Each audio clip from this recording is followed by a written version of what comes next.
خب برای بوتاکسمون، برای تزریق بوتاکس بهش تجهیزات نیاز داریم. اول اینکه شما باید یک یخچالی داشته باشید، چون بوتاکس باید در یک محیط سردی باشه، توی یخچال باشه. نیاز نیست تو فریزر باشه، ولی حتما باید توی یخچال نگهداری بشه. حتی زمانی که شما میخواین بوتاکستون رو توی یخچال بیارید بیرون، باید یک یخ همراهش باشه و روی یخ باشه و به محض اینکه کارتون تموم شد، تزریق رو انجام بدین، دوباره برگردین توی یخچال. خب معمولا میگن که بایستی 8 ساعت بعد از اینکه بوتاکستون آماده میشه تزریق رو انجام بدید، یعنی اون ویالهای بوتاکس موقعی که برای تزریق آماده میکنید. ولی این الزامی نیست. گاهی وقتا شما تا 2 ماه تا 8 هفته هم بیشتر هم نگه میدارید، باز هم اثرگذار هست. ولی بدونید که با مرور زمان، از زمانی که بوتاکستون آماده میکنید، هر چی میگذره اثرگذاریش کمی کمتر میشه. حالا مثلا 1% هر روز کمتر میشه. خب پس به یخچال نیاز دارید، به پک‌های یخ نیاز دارید که همیشه یک محیط سردی رو ایجاد کنید. به سرنگ‌های 1cc نیاز دارید که خوبشون سرنگ‌های بیدی آمریکایی هست، هم نیدل‌های خیلی تیزی داره و هم تزریقشون خیلی راحت. با سایر سرنگ‌ها هم میتونید شما تزریق انجام بدید، ولی خوبه که با اینها انجام بدید. فقط یک مشکلی که داره اینها اینه که نیدلشون چسبیده است به خود سرنگ. شما موقعی که میخواید از داخل ویال بوتاکس رو بکشید، یک مقدار اگر همین رو شما 2 بار انجام بدید، نیدلتون کند میشه. یا موقعی که دارین تزریق انجام بدید، توی تزریقای آخرتون هر باری که سوزن وارد پوست میشه، کمی این سوزنه کندتر میشه. تو تزریقای آخرتون معمولا دردناکتره. یا اگر میخواین موقعی که میخواین بوتاکس رو بکشین 2 بار نیدل رو وارد ویال بوتاکس کنن، قسمت پلاستیکیش خیلی سوزنش کند میشه و مراجعه کنندتون درد بیشتری تحمل میکنه.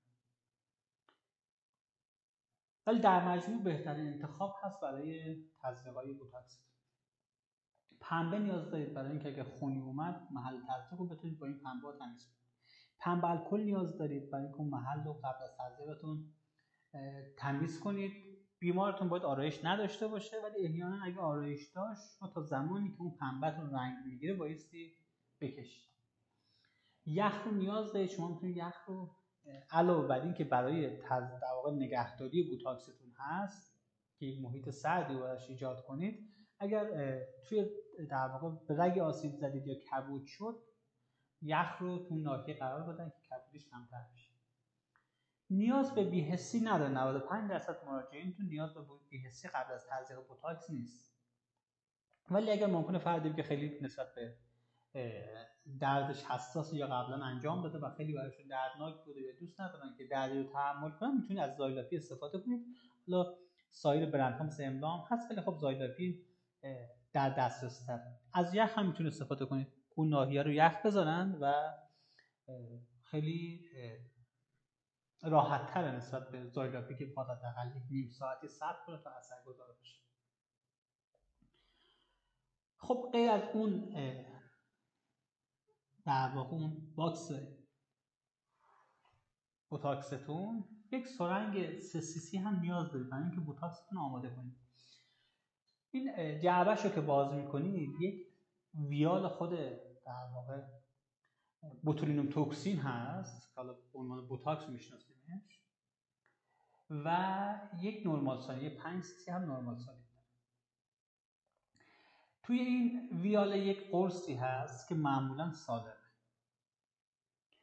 برای آماده سازی حالا ویدیوشو میذارم، ولی بدونید که ما به یک سرنگ 3cc نیاز داریم که برای یک مسپورت 500 واحدی 2.5 cc از این میکشیم و سریع ویال رو جدا میکنیم، از قسمت پلاستیکیش نیدل رو وارد میکنیم و محتوا رو تزریق میکنیم که توی ویالمون خلأ وجود داره و اون محتوا رو خودش میکشه به سمت داخل. یکی از در واقع معیارهای سلامت ویال های بوتاکس رو اینه که اون خلأه باشه.